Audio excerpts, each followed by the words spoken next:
अभ्यास 110। उपसभा अध्यक्ष महोदय, मैं कई सालों से देख रहा हूं कि हमारे सामने हर साल घाटे का बजट आता है और कोई न कोई नया टैक्स हर साल बढ़ा दिया जाता है। जब टैक्स बढ़ा दिया जाता है तो उससे वस्तुओं की कीमत भी बढ़ जाती है। उन वस्तुओं की कीमत बढ़ जाती है जो सरकारी कर्मचारी और दूसरे कर्मचारियों को महंगाई भत्ता बढ़ाने के लिए आंदोलन करना पड़ता है। मजदूर भी महंगाई भत्ता बढ़ाने के लिए हड़ताल करते हैं और इस तरह से कई दिनों तक यह झगड़ा चलता रहता है, जिससे देश में कोई उन्नति नहीं हो पाती है। इसलिए मैं यह निवेदन करना चाहता हूं कि सरकार को अपनी इस नीति में परिवर्तन करना चाहिए।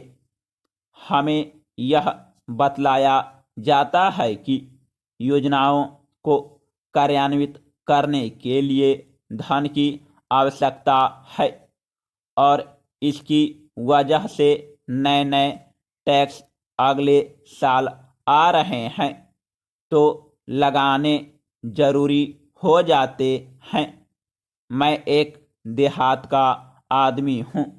देहात के आदमी को इस बजट को देखने से कोई आशा मालूम नहीं देती। वह इस बजट में कोई ऐसी बात नहीं देखता जिससे अगले साल देहातों में कोई नई योजना शुरू की जाएगी ताकि उनके जीवन के आय व्यय में सुधार हो सके तथा उनकी आमदनी में बढ़ोतरी हो सके। इसलिए मेरा निवेदन यह है कि माननीय वित्त मंत्री जी को इस तरह भी ध्यान देना चाहिए जो कि अभी तक नहीं दिया गया है। मैं आपके सामने कुछ सुझाव रखना चाहता हूं। सरकार अगर अपनी आमदनी को अच्छी तरह से उपभोग करती तो सरकार ने जो टैक्स आज लगाए हैं उनको लगाने की आवश्यकता नहीं होती। Paragraph change.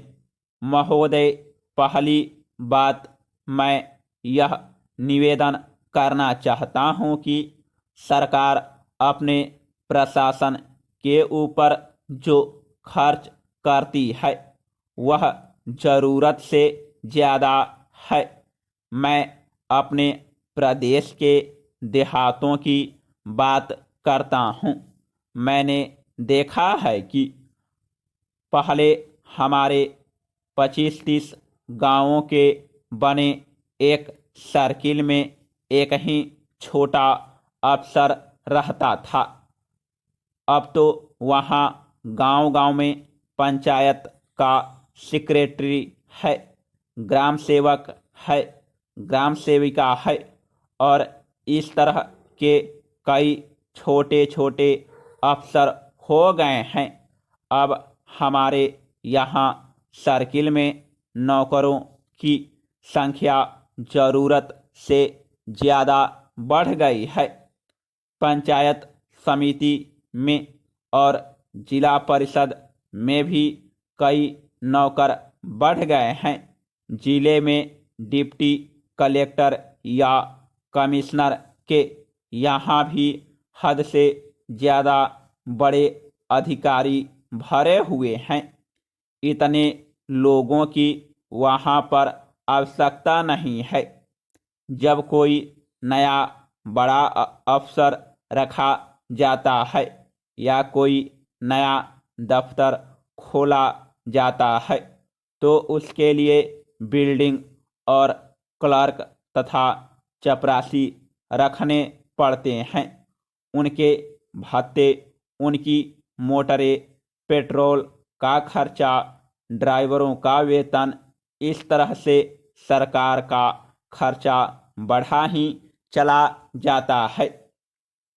अतः मेरा निवेदन यह है कि इस तरह की फिजूल खर्ची की आवश्यकता नहीं है। शासन को एक कमेटी बनाकर इसकी जांच की जांच करनी चाहिए ताकि अनावश्यक सरकारी खर्चे में कमी हो सके। इसलिए सरकार